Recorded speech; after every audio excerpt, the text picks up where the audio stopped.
agora há pouquinho, né, Bruna? Esse é um problema que afeta o presidente Lula, mas muitas outras pessoas. Então a gente vai falar desse problema que está acometendo aí o presidente da República e certamente muitas pessoas vão se identificar com o nosso entrevistado agora, o médico ortopedista Dr. Henrique Cabrita, que é médico especialista em quadril, para a gente entender um pouco o cenário do quadro de saúde do presidente da República. Cabrita, bom dia! Seja bem-vindo ao Manhã Bandeirantes. Muito obrigado por nos atender aqui, hein?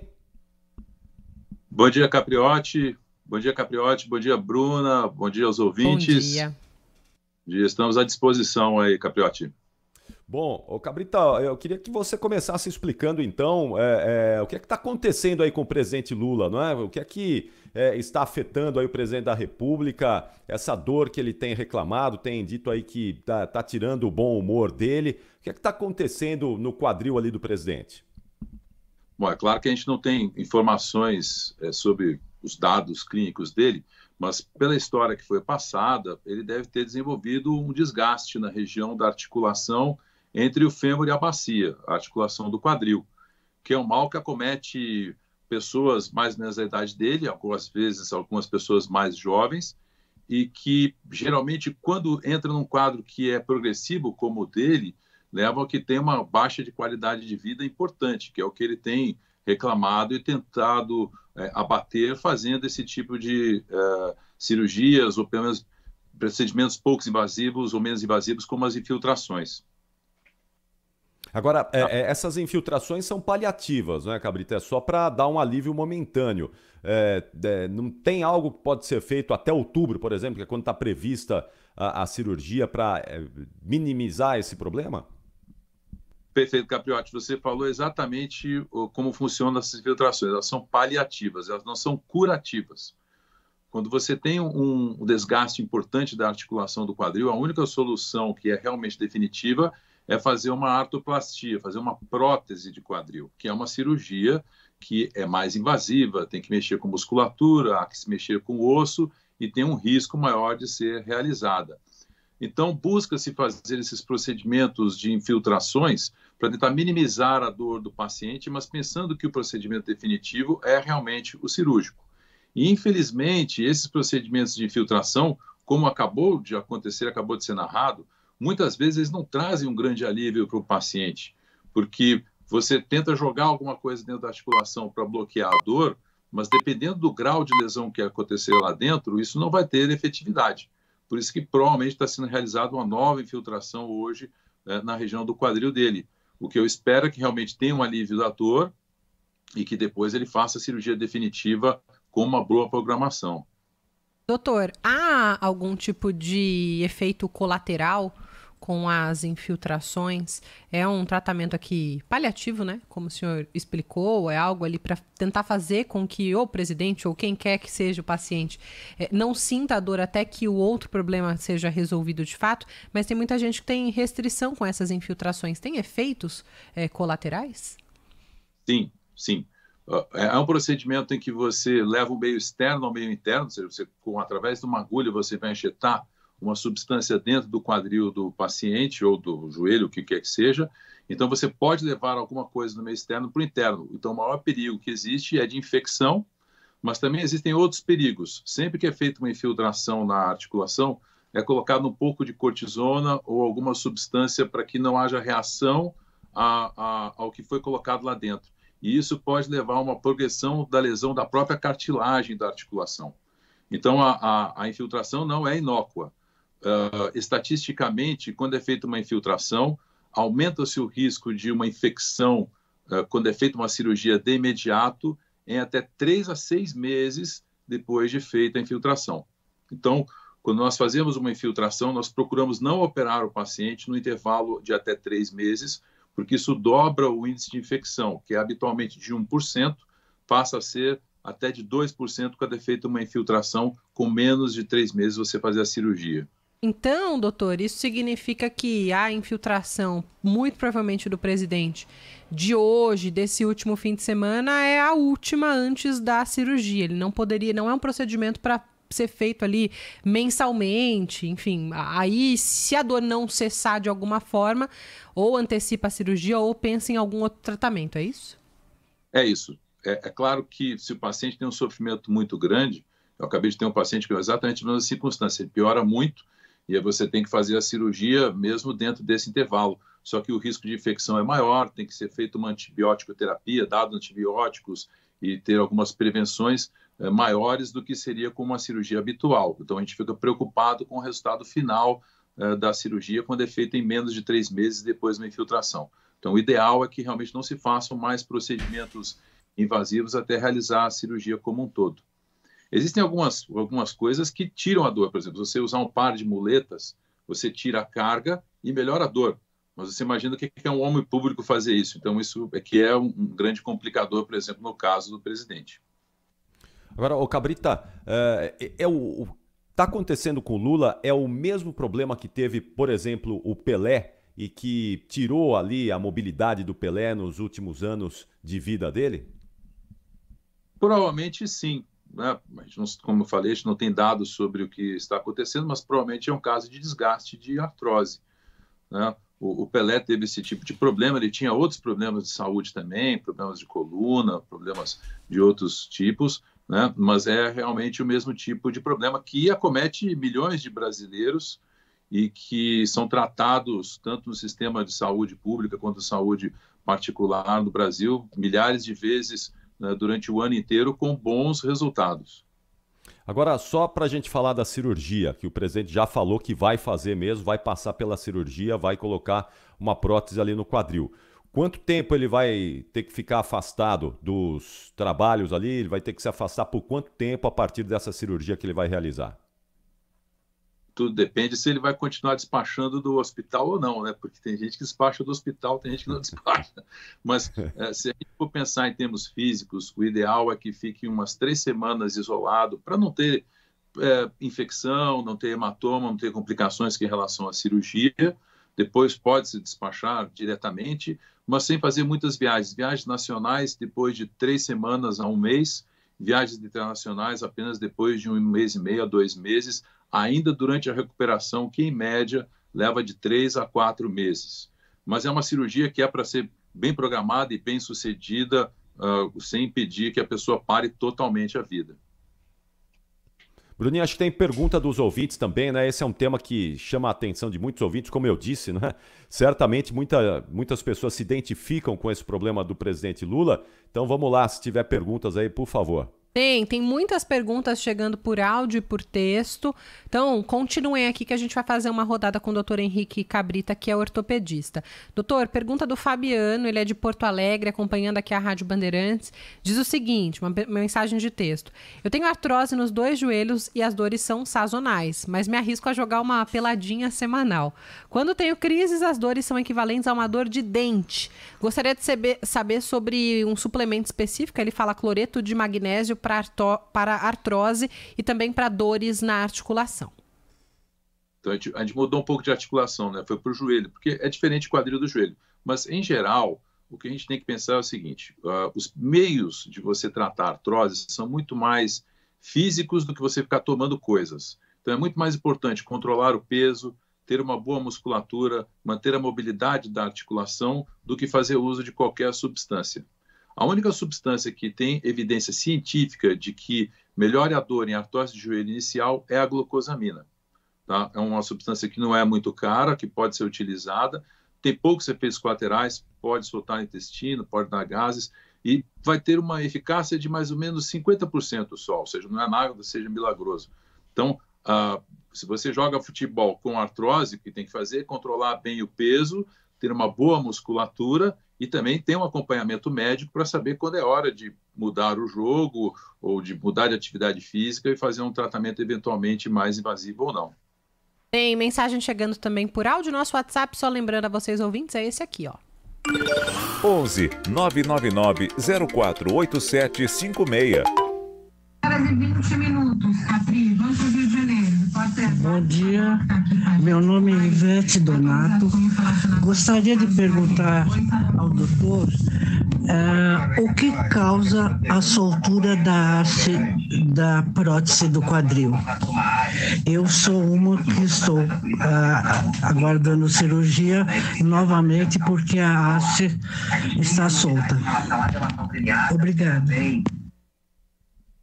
Tá, eu entendi bem. O que acontece? Quando é feita uma prótese, tanto no joelho quanto no quadril, ela é fixada no osso, certo? Existem algumas ocasiões em que essa fixação no osso ela pode soltar, ou seja, a prótese fica solta dentro da articulação. Isso pode acontecer por uma infecção, ou seja, uma bactéria entrou ali no meio e soltou a prótese, ou por um desgaste. Ou seja, naturalmente, com o passar do tempo, a prótese tem uma validade, digamos assim. E conforme ela vai atritando um componente contra o outro, vão se soltando partículas que podem acumular no osso e soltar a prótese. Esse é um problema muito grave, especialmente no Sistema Único de Saúde. Ou seja, a gente consegue no Sistema Único de Saúde fazer várias próteses primárias, ou seja, a primeira prótese, mas a gente tem uma dificuldade muito grande, uma fila enorme de pacientes esperando para fazer uma segunda prótese. Porque quando é prótese, você tem que ter componentes especiais, muitas vezes tem que ter banco de tecidos para recompor o osso. Então, por exemplo, a fila realmente no SUS ela é enorme, mas quanto à razão que ela perguntou, é porque ou entrou uma bactéria e aí contaminou a cirurgia, ou é porque existe um desgaste do plástico ou da cerâmica que foi colocada e isso solta a prótese com relação ao osso e vai dar dor no paciente, novamente requerendo que seja feito um tratamento que aí, com certeza, a única alternativa é fazer um tratamento cirúrgico. Tem muitas mensagens chegando aqui, doutor, relacionadas à artrose no joelho. E aí o senhor disse aqui algumas questões e uma delas, né, é a obesidade. Há quase 7 milhões de pessoas obesas hoje no Brasil.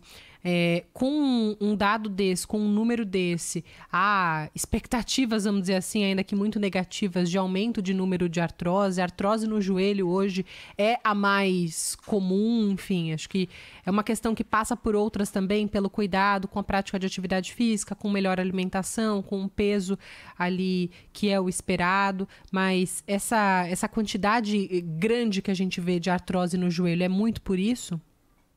Bruna, você definiu muito bem. O maior problema que hoje em dia nós temos, especialmente em termos de joelho, é a obesidade.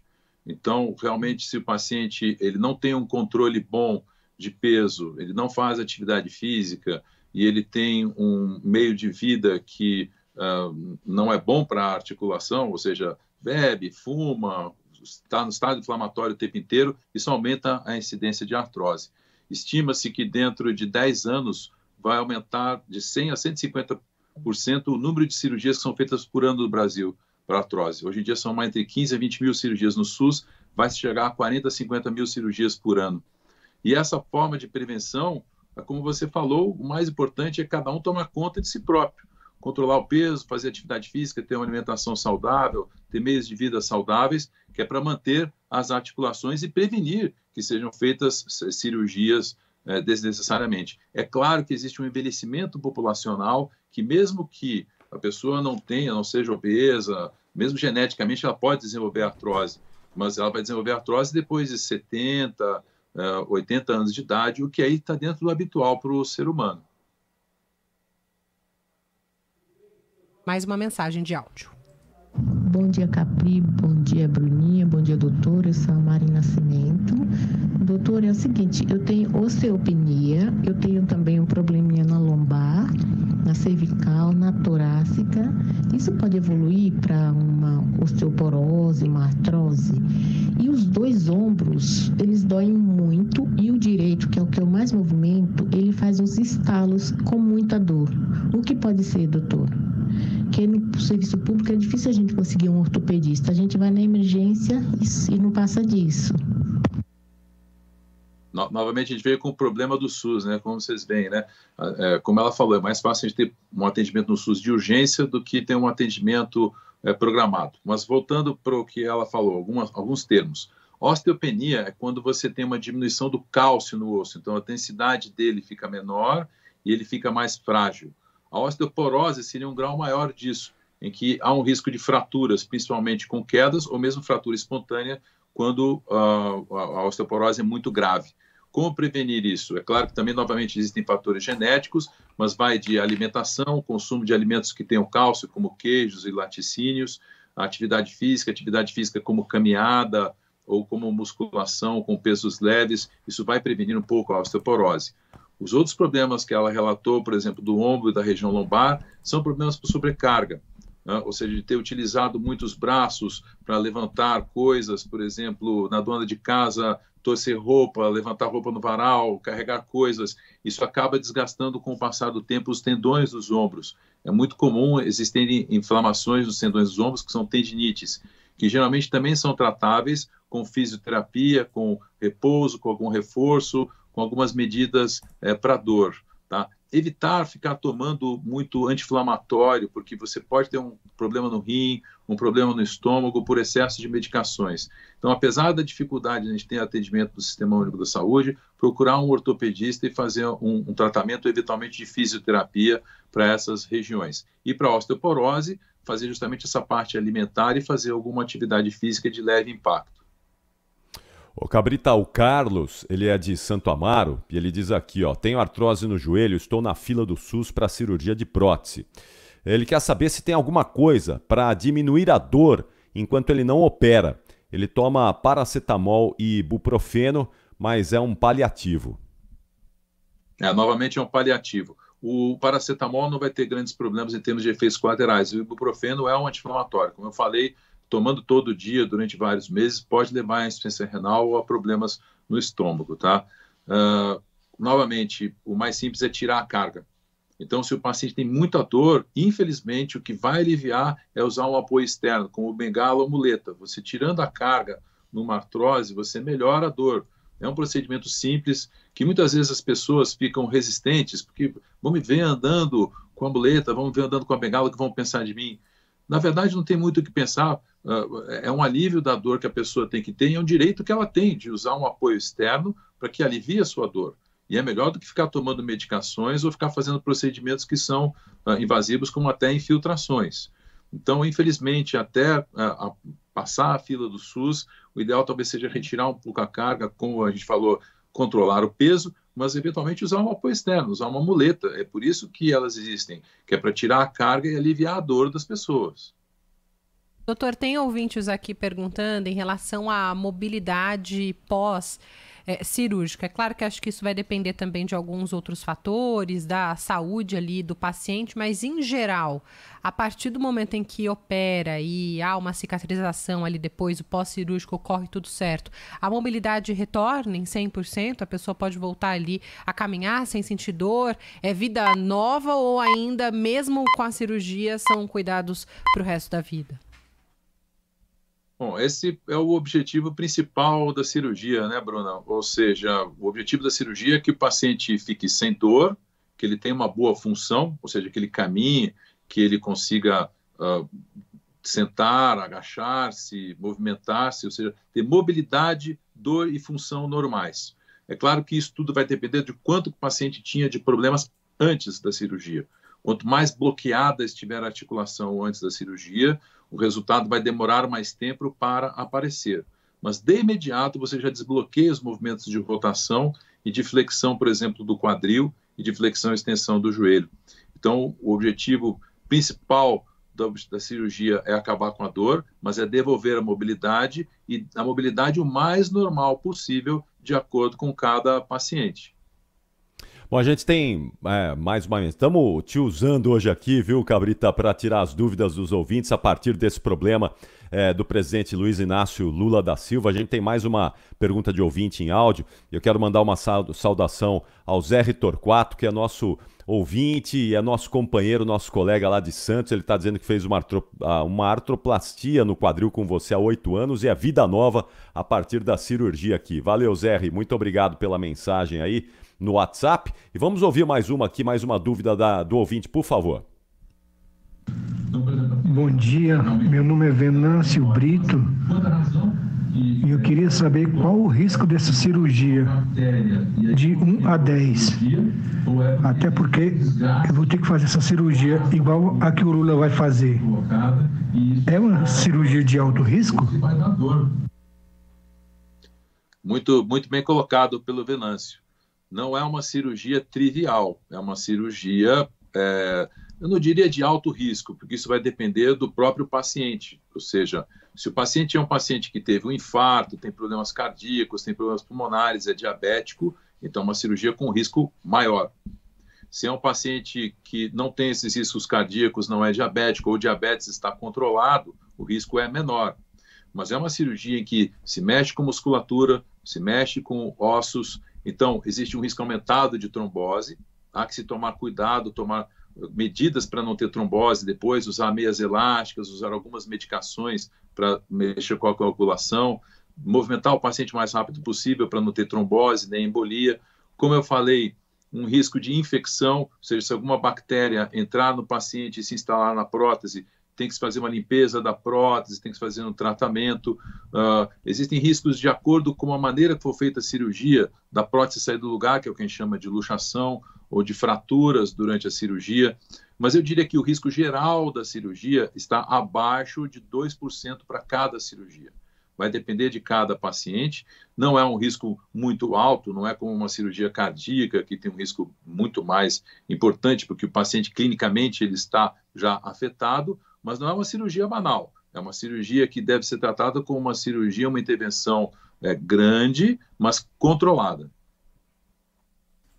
Chegou aqui no nosso WhatsApp, doutor Cabrito, uma artrose que não é nem de quadril e nem de joelho. Chegou a artrose de tornozelo. O Zé Augusto mandou uma mensagem por aqui, diz que tem artrose no tornozelo e que recebeu ali uma indicação de uma cirurgia chamada artrodese. Ele pergunta se é o melhor caminho, se melhora mesmo a artrose, enfim, é difícil aqui opinar se ele deve ou não operar, né, porque é um caso específico aqui dele, mas ele pergunta se esse é o melhor caminho para curar ali a artrose no tornozelo. O tornozelo se comporta um pouquinho diferente do quadril e do joelho, que a gente tem a opção de prótese. Existem próteses para tornozelo, mas elas estão sendo cada vez mais desenvolvidas. Existem poucos casos feitos no Brasil, se eu não creio, mais do que 200 casos no máximo. Então, em geral, se o paciente tem uma dor importante no tornozelo, e geralmente essa artrose é pós-trauma, teve alguma fratura, alguma infecção, e aí ele tem uma dor que é importante e incapacitante, a artrodese de tornozelo ela é uma boa solução.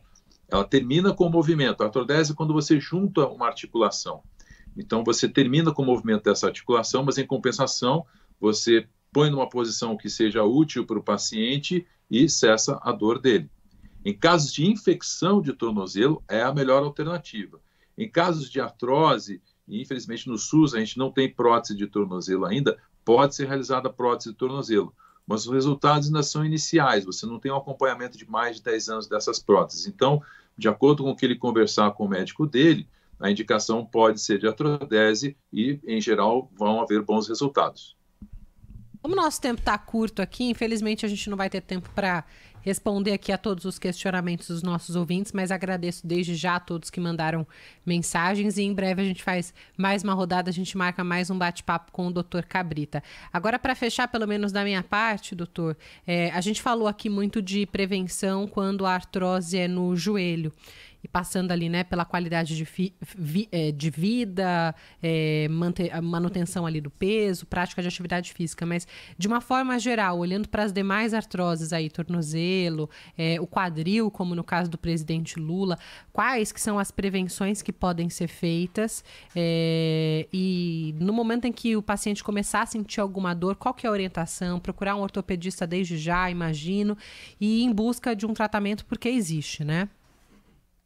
Sim, então prevenção para todas as articulações é mais ou menos parecido com o joelho, ou seja, manutenção do peso, reeducação alimentar, atividade física de baixo impacto e fazer um acompanhamento quando começa a ter dor. Então, realmente procurar um fisioterapeuta, um médico ortopedista, um reumatologista, um fisiatra. Existem vários profissionais que atuam na mesma área, que é a área de aparelho locomotor.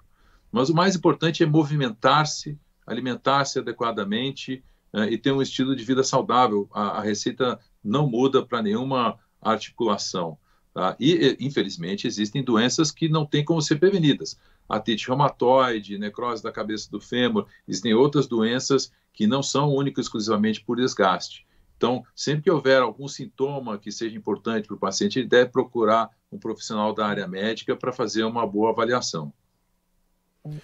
Muito bom, muito bom. Eu quero agradecer ao Dr. Henrique Cabrita, que nos deu uma aula aqui sobre artrose, sobre prótese de quadril, sobre prótese no joelho, sobre desgaste no joelho, problemas que afetam aí certamente muitas pessoas, como a gente já imaginava antes da conversa aqui com o Cabrita, que está sempre com a gente, está lá no fôlego também. O Cabrita é um grande maratonista também, viu, Bruninha? Então ele conhece bastante aí quando a gente fala em esporte, em ortopedia esportiva. O Cabrita é uma autoridade no assunto e está sempre com a gente aqui na Rádio Bandeirantes. Cabrita, muito obrigado, viu? Um grande abraço a você, obrigado pelos esclarecimentos e sucesso aí, até a próxima, viu? Obrigada, Cabrita, bom trabalho.